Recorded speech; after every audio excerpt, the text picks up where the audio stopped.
Here is a concept art of ABURAYA. It looks like a magnificent Japanese-style architecture.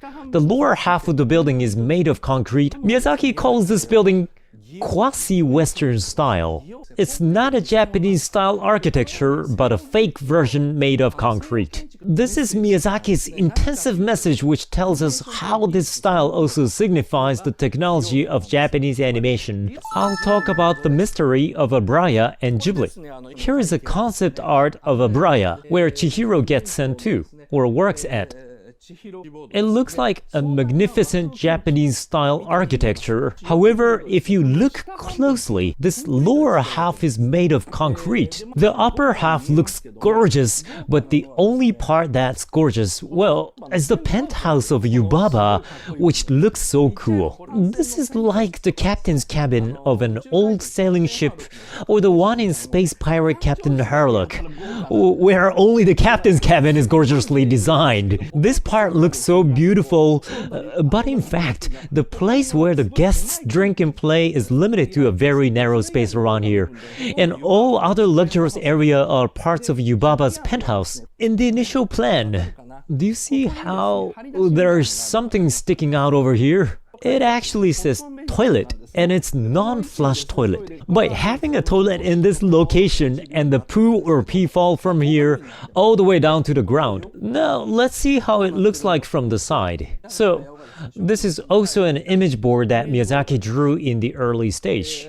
As I mentioned earlier, this magnificent and cool looking part is Yubaba's penthouse. But here they say guest room. This is one of the first drawings that Miyazaki made.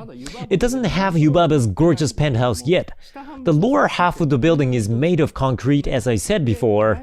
Here's the main gate. Here you see the bathroom, which is an atrium. And there are guest rooms around it with the employees' dormitories at the back. The first half has the watcher's seat and the bathroom, the second floor is the atrium, the third and the fourth floors are guest rooms, and finally Yubaba's penthouse is on the fifth floor and up. Miyazaki calls this building quasi-Western style.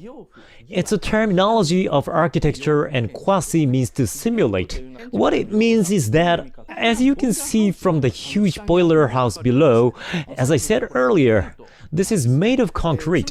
In other words, it's not a Japanese-style architecture, but a fake version made of concrete. Any Japanese-style architecture that has adopted the technology of Western architecture is called quasi-Western style in architectural industry. Many of the buildings in this style were built during the Meiji era by the carpenters who weren't so sure about how to build so-called Western architecture. They imitated its appearance with the new materials and plans to make buildings that looked like Western buildings, but also couldn't help adding huge Japanese tiles on top.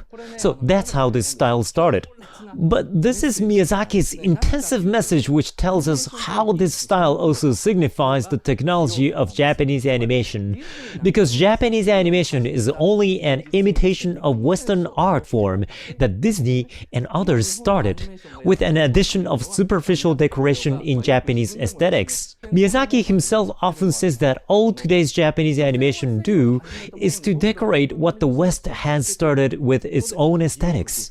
That's why it can be described as quasi-Western style. This building is actually a powerful irony towards Princess Mononoke, which is Miyazaki's his own work. No matter how all these domestic subjects during the Muromachi period and the Jomon period are portrayed, how the theory of cultural sphere marked by laurel forest is applied, how Japanese methodologies are pictured, animation is originally Western in terms of technology and film grammar. Miyazaki is pointing out how everything that he makes is merely quasi-Western style because of that. In other words, ABURAYA as well as Princess Mononoke, which is his previous work, signifies Studio Ghibli itself. The women who work there are the staff members of Ghibli during the production of Princess Mononoke. There were some troubles and many animators quit.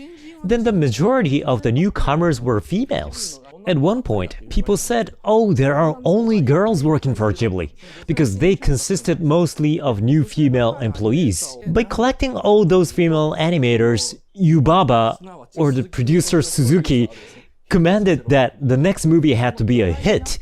Not only because Ghibli became so huge, but their another animation director, Isao Takahata, spent their money like water without doubting the expense.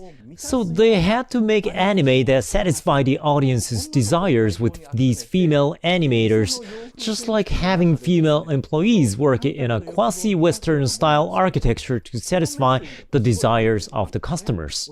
ABURAYA holds such a strong message, guests are gods, and Ghibli's mission is to make fun animation endlessly in order to please them. Miyazaki is trying to say that his job is exactly like the job of ABURAYA. In fact, one of the themes behind Spirited Away was criticism towards Ghibli, which was becoming greedier and greedier. It's also a criticism against Suzuki.